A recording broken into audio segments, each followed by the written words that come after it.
கிளம்பி ஸ்கூலுக்கு போவோம், அடுத்து ஸ்காலர் 2 போவோம், அடுத்து ஸ்காலர் 3 போவோம், அப்புறம் காலேஜ் போவோம், அதுக்கப்புறம் வேலை செய்வோம், அதுக்கப்புறம் கல்யாணம் பண்ணுவோம், குடும்பம் வந்துடும், அதுக்கப்புறம் பிள்ளைங்க பேர பிள்ளைங்க அப்படின்னு சொல்லி நிறைய காரியங்கள் நம்ம வாழ்க்கையில இருக்கு. சரியா?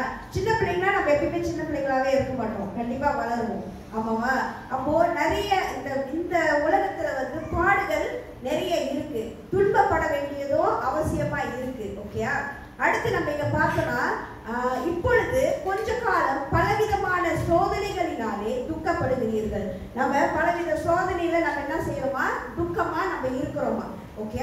அடுத்து நம்ம பார்த்துக்கிறோம்னா அழிந்து போகிற பொன் அக்கினினாலே சோதிக்கப்படும். ஒரு இப்ப கோல்டு இருக்குன்னு வச்சுக்கோம். ஓகே. கோல்டு அப்படியே கோல்டா இருக்கா? இல்ல. கோல்டு முத என்ன செய்வாங்களா? அக்கினியில நெருப்புல அதை முத குடவிடுவாங்க, எரிச்சு அதை நல்லா அந்த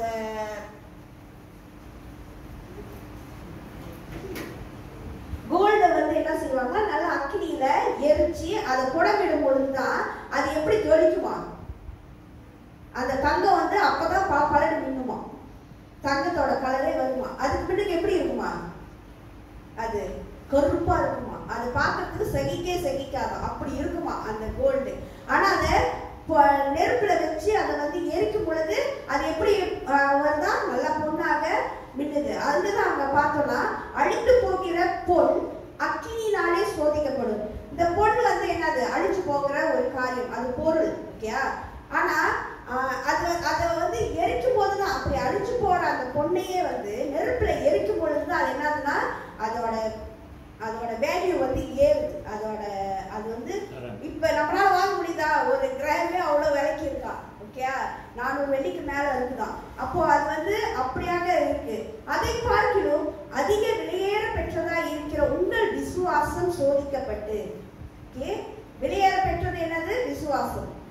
ஆமா தானே? ஏன்னா அது நம்பப்படுகிறவைகளின் உறுதியும் காணப்படாதவைகளின் நிச்சயமா இருக்கு. அப்போ அது எப்படிப்பட்டதா? விலையேற பெற்றதா இருக்கிற உங்கள் விசுவாசம் சோதிக்கப்பட்டு இயேசு கிறிஸ்து வெளிப்படும் போது உங்களுக்கு புகழ்ச்சியும் கனமும் மகிமையும் உண்டாக காணப்படும். அவரை நீங்கள் காணாமல் இருந்தோம், அவரிடத்தில் அன்பு கூறுகிறீர்கள். சரியா? நம்ம அவரை பார்க்கறதுனால நம்ம என்ன செய்யறோமா?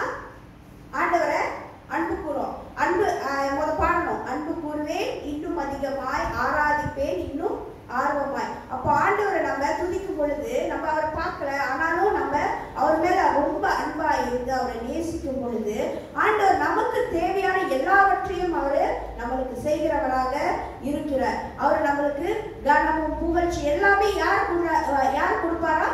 ஆண்டவர் நம்மளுக்கு கொடுப்பார். எப்ப? அவரை விசுவாசிக்கும் பொழுது. அந்த விசுவாசம் உறுதியாக நம்ம அவரை நம்ம நம்பும் பொழுது அவர் நமக்கு இப்படியாப்பட்ட காரியங்களை அவர் நமக்கு செய்கிறவராக இருக்கிறார். நம்ம அசிங்கமா இருக்கலாம், அதாவது பொன்னாக விளங்குறதுக்கு முன்னதாக நம்ம கரியா அழுக்கா இருந்திருக்கலாம். ஆனா நம்ம விசுவாசத்தோட ஆண்டவரை நோக்கி பார்க்கும்போது நம்ம புடமிடப்படுவோம். சரியா? அந்த புடமிடப்படுறதுல அதோட அந்த என்ன சொல்றோம்னா அதோட ஸ்டெப்ஸ் அவ்வளோ ஒரு கடினமான ஸ்டெப்ஸ் தான், அந்த கோல்டு வெளியே ஆகிறதுக்கு. அப்ப நிறைய செய்வாங்களாம், அதை அடிச்சு அது நெருப்புல உருக்கி. அப்ப எவ்வளோ அது நம்மளும் நெருப்புல உருக்கப்பட்டோம்னா என்ன? நெருப்பு லேசா பட்டாலே எப்படி இருக்கும் நம்மளுக்கு? தனுஷ் எப்படி இருக்கும்? நெருப்பு மேல பட்டுச்சுன்னா எப்படி இருக்கும்? வலிக்கும். அப்ப நம்மளுக்கு வலி எடுத்துரும்.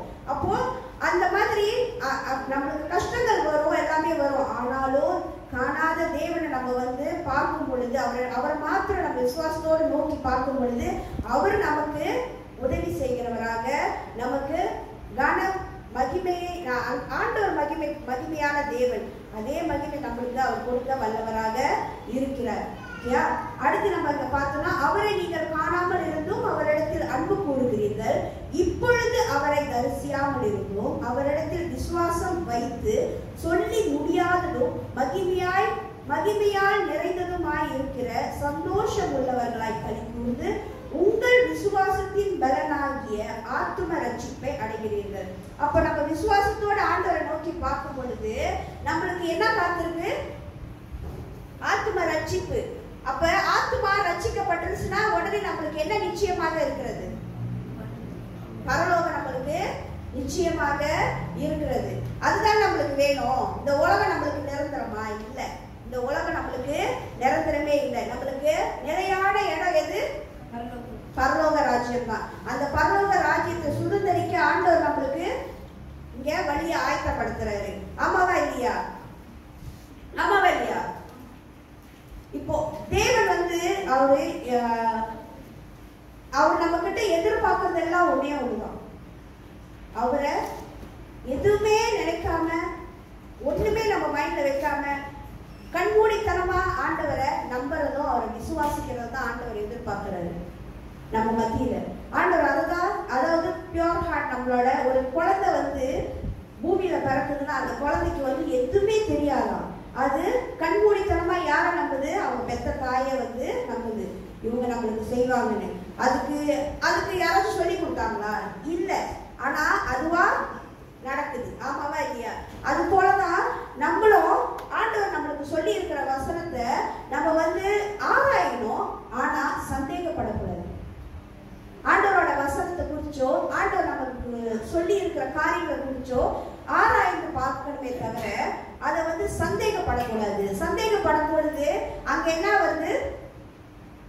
சந்தேகப்படும் அங்க என்ன வருது? அவிவிசுவாசம் தான். விசுவாசம் அங்க நிலைப்படல. அப்ப அவிவிசுவாசத்தோட, ஏன்னா அந்த அவிவிசுவாசம் இருக்கிறதுனால நம்ம இது நடக்குமா, இது நம்மளுக்கு நடக்காதா, ஆண்டவர் செய்வாரா, செய்ய மாட்டாரா அப்படின்னு நிறைய காரியங்கள் நம்ம மனசுல தோணும் போது அந்த இடத்துல என்னது? தோல்விதான் நம்மளுக்கு வந்து மின்னுக்கு வந்து நிற்கும். ஏன்னா தோல்வி வந்துடும் அப்படின்னு இல்லை, நம்ம தான் நினைக்கிறோமே. நம்ம வந்து அது ஆண்டவர் செஞ்சிருவாரா அப்படின்னு நம்ம நினைக்கல. செய்வாரா அப்படின்னு ஒரு கேள்விக்குறி அங்க கொடுத்துட்டோம். அங்க கொடுத்துட்டனால என்ன ஆயிருக்கு நம்மளுக்கு?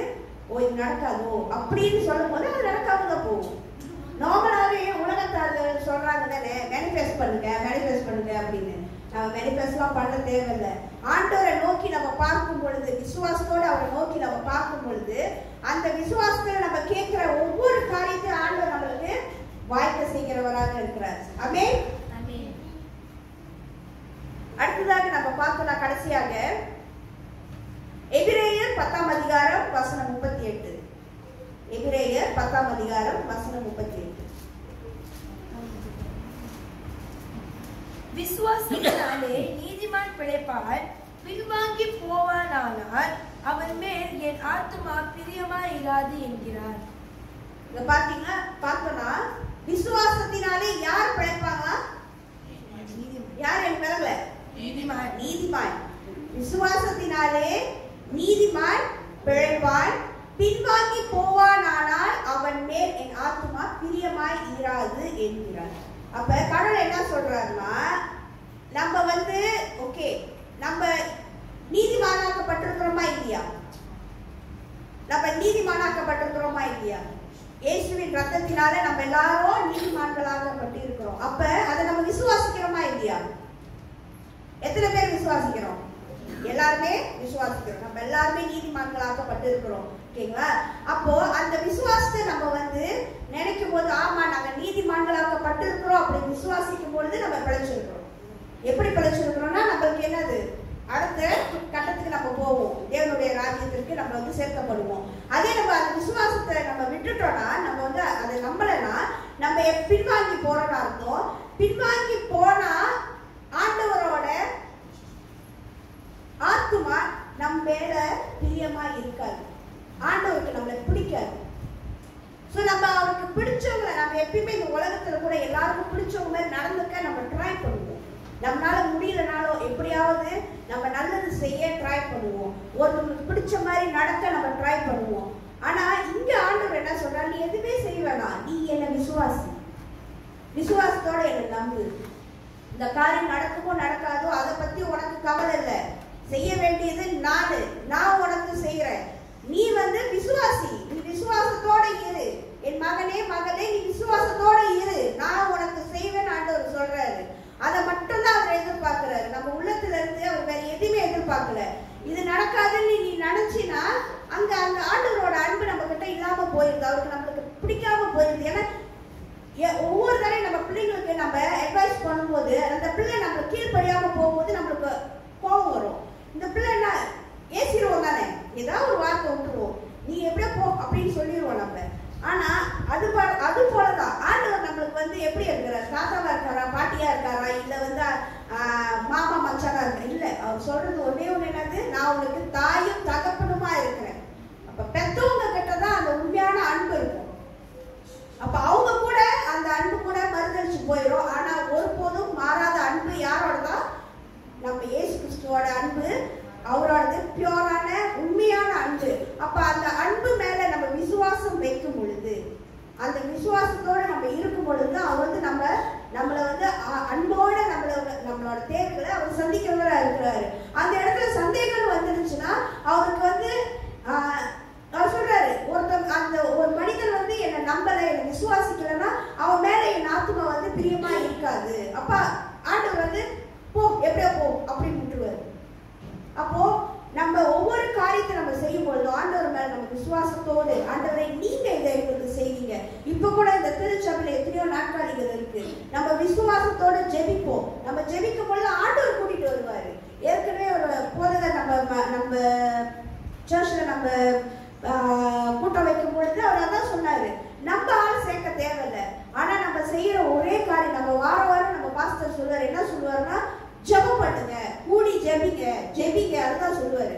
அப்போ அது ஜெபிக்கும் பொழுது, ஏன்னா நம்ம விசுவாசத்தோட அங்க ஜெபிப்போம். ஜெபம்ன்றது என்னது, நம்ம விசுவாசத்தை நம்ம வந்து அங்க வெளியே ஆண்டவர்கிட்ட சொல்றோம், ஆண்டவரே இப்படியாக நடக்கணும், ஆண்டவரே எங்க திருச்சபைக்கு இது வேணும், ஆண்டவரே எங்களுக்கு இது தேவைப்படுது, ஆண்டவரே நம்ம விசுவாசத்தோட கேட்கும் போது அந்த இடத்துல ஆண்டவர் கண்டிப்பா விடுதலை தருவாரு.